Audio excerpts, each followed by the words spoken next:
హైదరాబాద్ మహానగరం అంటే మనకు టక్కున గుర్తొచ్చేటటువంటి పేరు ఏందంటే హుస్సేన్ సాగర్. కొన్ని వందల వేల మంది ఇక్కడ పర్యాటకులు ప్రతిరోజు వస్తుంటారు. కానీ కల్వకుంట్ల కుటుంబం అధికారంలోకి వచ్చిన తర్వాత వీళ్ళ అవినీతి అత్యాశ పోయి లాస్ట్కు ఈ హుస్సేన్ సాగర్ని కూడా సర్వనాశనం చేసే ప్రయత్నం చేసిండ్రు. అందులో భాగంగానే మనం ఒకసారి తీసుకున్నట్లయితే అక్కడ ప్రదీప్ రెడ్డి అనేటటువంటి వ్యక్తి జన్వాడ ఫామ్ హౌస్ని కల్వకుంట్ల రామారావుకు గిఫ్ట్ కింద ఇవ్వడంతో ఆయన గారికి ప్రదీప్ కన్స్ట్రక్షన్స్కు దాదాపు ఈ హుస్సేన్ సాగర్ ఎఫ్టిఎల్ పరిధిలో ఉన్నటువంటి ఈ జాగాని నిబంధనలన్నీ తుంగలో దొక్కి దీన్ని గిఫ్ట్ కింద ఇవ్వడం జరిగింది. నిజం కాదా కేటీఆర్? గతంలో నీ ఫామ్ హౌస్ మీద డ్రోన్ ఎగిరేసి నీవు చేసినటువంటి అరాచకాలు మొత్తం నీవు ఏ రకంగా ఈ రాష్ట్రాన్ని లూటీ చేసినావు అనేటటువంటిది రేవంత్ రెడ్డి గారు ఆ రోజు బయట పెడితే ఆ రోజు ఆయనని అక్రమ కేసులు పెట్టి అరెస్ట్ చేసినటువంటి వాట వాస్తవం కదా. ఆ రోజు ఆ ఫామ్ హౌస్ నాది కాదు, ఆయన ఎవరో ప్రదీప్ రెడ్డిది, నేను ఒట్టిగా ఉంటున్నాను చెప్పినావు.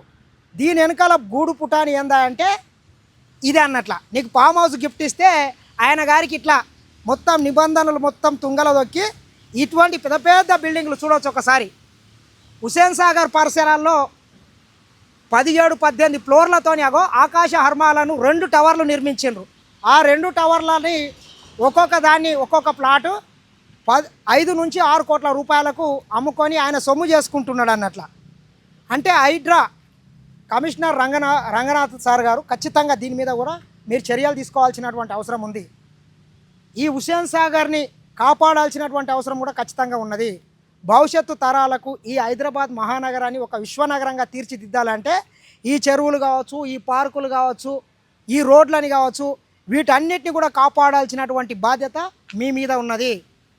వీళ్ళు గత 10 ఏళ్ళు చేసినటువంటి ఇటువంటి దొంగ పనులు లంగ పనులు మొత్తం బయటికి వస్తాయని చెప్పి హైడ్రా ఉండొద్దు, ఇక మేము వస్తే బంగాళాఖాతం లేస్తాం, ఈడేస్తాం ఆడేస్తామని చెప్తున్నారు. మీరు గిట్లా ఓవర్ యాక్టింగ్ చేసి ఈడ వీకేస్తాం ఆడ వీకేస్తాం అనేందుకే మిమ్మల్ని వీకి ఫామ్ హౌస్లు వేసారు.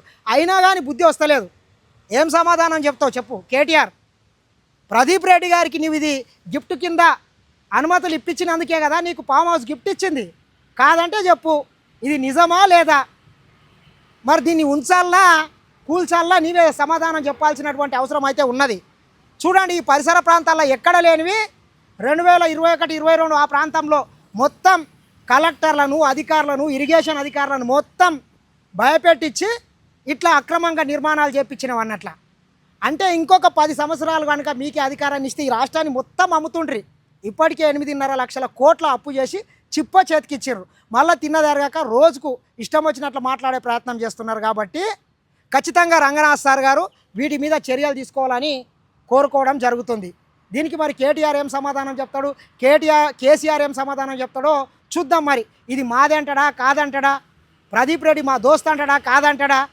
1200 మంది ఆత్మ బలిదానాలు చేసుకొని తెలంగాణ రాష్ట్రం వస్తే సొమ్మొక్కడిది సోకొక్కడిది త్యాగం ఒక్కడిది భోగం ఒక్కడిది అన్నట్లు ఇట్లా నీ ఇష్టం వచ్చినట్ల కాంట్రాక్టర్లు మైహోం రామేశ్వరరావు కావచ్చు, మెగా కృష్ణారెడ్డి కావచ్చు, ఇట్లా మొత్తం ఆంధ్ర వలసదారులంతా నీకు ఈరోజు హక్కున చేర్చుకొని తెలంగాణ బిడ్డలకు మాత్రం తెడ్డు చూపించినావు.